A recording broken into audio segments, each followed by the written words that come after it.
Salam alaikum à toutes et à tous, bienvenue dans Kumail Talk by Mozun. Aujourd'hui on est dans un endroit très particulier avec un homme très particulier, un homme de terrain comme je disais en off à l'instant, quelqu'un qui est président du foyer, vice-président de la STIB mais en même temps coordinateur du centre de collecte en faveur de Gaza. Ce monsieur n'est nul autre que Lotfi Mustafa. Salam alaikum, bonjour. Comme salam Kumail, salam alaikum à tout le monde, bonjour à tous. Comment vas-tu?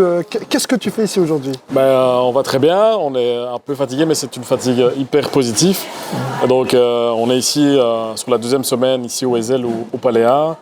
Et donc on est en train de récolter un maximum de dons matériels pour la population de Gaza par rapport au conflit qui touche aujourd'hui tous les Palestiniens et les Gazaouis.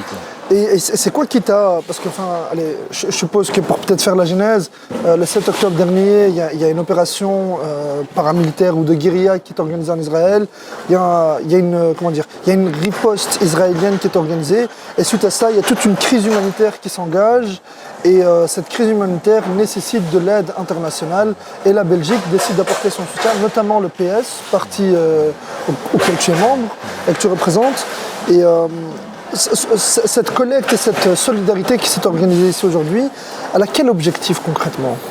Tout d'abord, on doit toujours se dire, quelle que soit l'origine, quelle que soit la religion d'un être humain, on doit toujours être sensible par rapport à un drame humanitaire, par rapport à des morts civiles. Et ici, que ce soit aussi un autre conflit dont on parle très très peu, et j'aimerais aussi attirer l'attention de tout le monde, c'est aussi à l'est du Congo, où récemment aussi la ville de Bruxelles a aussi mis un dépôt à disposition. C'est un conflit dont on ne parle pas du tout dans les médias.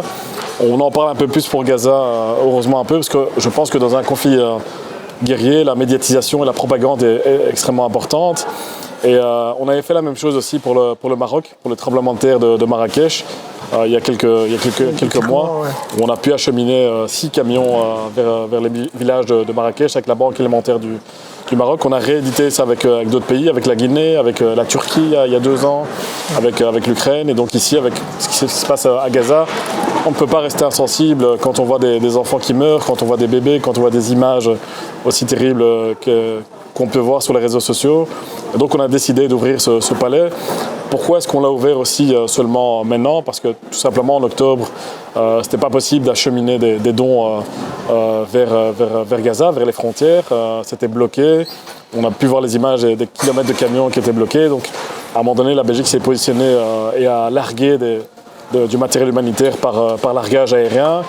Pour la Belgique, heureusement, ça s'est bien passé, mais pour d'autres pays, il y a eu beaucoup de parachutes qui ne s'ouvraient pas. Donc il y a eu des morts et des noyades. Et donc d'autres circonstances ont fait que des couloirs humanitaires, des couloirs aériens ont pu être ouverts grâce notamment à des pressions diplomatiques de la Belgique, de l'Afrique du Sud, de l'Espagne ou encore d'autres pays, mais aussi un peu des Américains, parce qu'à un moment donné, on ne peut plus fermer les yeux. Et donc, Israël a décidé de laisser ouvrir les espaces aériens. Et la Défense nous a demandé à la ville de Bruxelles et à son bourgmestre Philippe Claus d'y aller, d'avancer, de commencer. Même s'il y avait toujours des risques que certains biens soient bloqués, ils ont dit c'est le moment d'avancer, de commencer une opération. Et Philippe Claus nous a prêté le palais 1 du Ezel. Et c'est comme ça que les choses ont commencé, timidement au début. J'avoue que c'était dur. Les 2 premiers jours, on s'est dit mais qu'est-ce qui ne va pas? Est-ce que les gens ne sont pas motivés? Est-ce qu'il y a un truc qui peut-être un manque de communication? Et on s'est dit à mon avis, le fait d'avoir fait entre guillemets un bad buzz, de montrer que c'était vide, je crois qu'il y a un émoi, je crois que l'information a bien circulé. Et après, c'est tout l'inverse. Vous pouvez le voir ici derrière moi. C'est un succès, on est submergé. Il y a 4 jours, je disais qu'on était à 500 palettes, mais en fait, on a 1200 palettes. Ah oui, c'est énorme. C'est énorme. Tout le palais est rempli de palettes de dons. Donc, on a pu récolter un maximum de vivres. Ces vivres, on les a récoltés sur base des listes que les ONG ont pu nous envoyer. On s'est arrêté à ces listes bien particulières parce qu'on était sûr que ces dons-là passeraient la frontière, qu'il n'y aurait pas de problème. Ces dons, c'est des dons de première nécessité, c'est des dons hygiéniques. Il paraît que sur place, il y a beaucoup de maladies infectieuses, il y a beaucoup de virus qui circulent. Il y a même des échanges, des mamans échangent carrément des biens hygiéniques, plutôt de l'argent ou de la nourriture plutôt contre des biens hygiéniques parce que c'est des biens qui sont durs à avoir. Donc c'est des biens qu'on a demandé sur base de ce que les ONG nous ont préconisé. Du lait en poudre pour les bébés, pour les enfants, parce qu'il y a 13 000 enfants qui sont morts, qui sont qui ont été tués dans ce conflit. Il y a beaucoup d'enfants qui sont en malnutrition. Et puis d'autres produits comme les sacs de couchage pour pouvoir dormir, du brosse à dents, des dentifrices, des choses un peu élémentaires par rapport à ça, quoi. C'est vrai que c'est assez particulier, hein, parce qu'il y a plein de collectes de dons qui se font habituellement pour différentes régions du monde. Et cette fois-ci, vous avez vraiment insisté sur tout ce qui est, disons, hygiénique et sanitaire. Et donc, c'est hyper important. J'invite les personnes qui vont voir la vidéo très prochainement de venir soutenir l'initiative. Et vous êtes présent ici jusqu'à quelle date? On est présent jusqu'au dimanche 5 mai. Donc, on est ouvert tous les jours, encore jusqu'au dimanche, à 10h jusqu'à 20h. On est situé vraiment à l'arrière du stade Robaudouin, tout près de la station Ezel, donc juste en face. Vous ne pouvez pas manquer, on a hissé le drapeau palestinien à côté du drapeau de la ville de Bruxelles. Donc on ne peut pas nous rater. Et pour quelqu'un qui est vice-président de la STIB, le fait d'organiser justement cette collecte ici, à proximité d'une station de métro, qu'est-ce que ça fait? Est-ce que tu as eu une collaboration avec justement la STIB où tu es vice-président? J'avoue que j'y ai pas pensé parce qu'on est tellement pris dans... Mais ça aurait été une bonne idée effectivement si on avait un peu plus de temps. Je l'ai fait par contre avec le foyer Anderlechtois. On a pu mobiliser les travailleurs du foyer Anderlechtois. On a fait un appel à dons personnels. J'ai fait un appel aussi à tous les locataires aux 4000 logements pour venir ici. À la STIB, ça aurait, à mon avis, une plus grosse opération de com. Mais c'est vrai que ça aurait été une bonne idée. Mais on a reçu beaucoup de Stibiens qui sont venus ici d'eux-mêmes, qui ont été touchés par nos réseaux, par nos WhatsApp. Je sais qu'à l'avenir, on pourrait aussi faire une opération avec la STIB pour ce type. Mais quand je vois le nombre de bénévoles ici présents, et surtout ceux entre 12 et 24 ans, qui ont pu profiter de leur abonnement à 1 € par mois et qui ont pu venir apporter leur aide, cette manière, c'est d'ailleurs une des actions positives que tu mènes aussi en tant que vice-président de la STIB. Tout à fait. Moi, j'estime que le pouvoir d'achat des familles à Bruxelles est hyper important. Je crois que la meilleure manière d'encourager les jeunes et les moins jeunes à prendre le transport en commun, c'est de diminuer le tarif et de ne pas l'augmenter. Et c'est la raison pour laquelle à l'époque je m'étais battu pour la gratuité totale de la STIB. Après j'étais revenu sur une gratuité partielle parce que je pense qu'il faut fonctionner par étapes.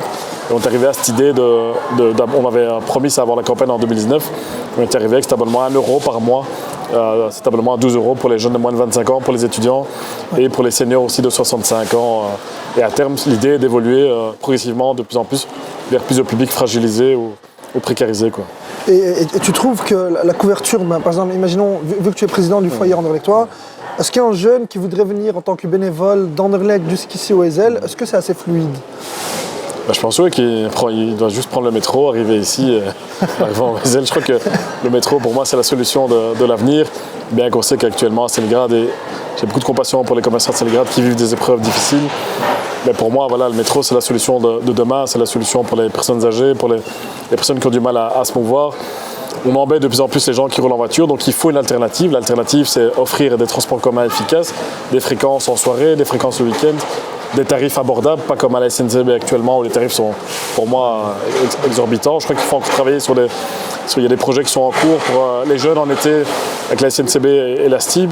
Voilà, c'est offrir un maximum d'alternatives aux gens pour utiliser autre chose que leur voiture en semaine et ne pas les pénaliser davantage alors que la voiture est un bien de première nécessité aussi. Au-delà des jeunes, effectivement, tu parles de la voiture, au-delà des jeunes qui sont ici fortement présents, il y a beaucoup de personnes âgées qui sont ici bénévoles engagées.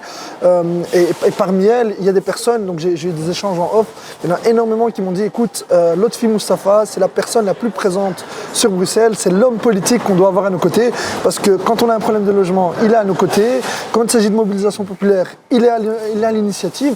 Et d'ailleurs, quand je regarde tes réseaux sociaux, à chaque fois qu'il y a une nouvelle action, enfin un nouvel immeuble qui est rénové ou quelque chose du foyer Anderlechtois, tu es tout le temps derrière. Ça te fait quoi en fait en tant que président du foyer d'avoir cette reconnaissance de la part des gens et de travailler au quotidien pour leur confort?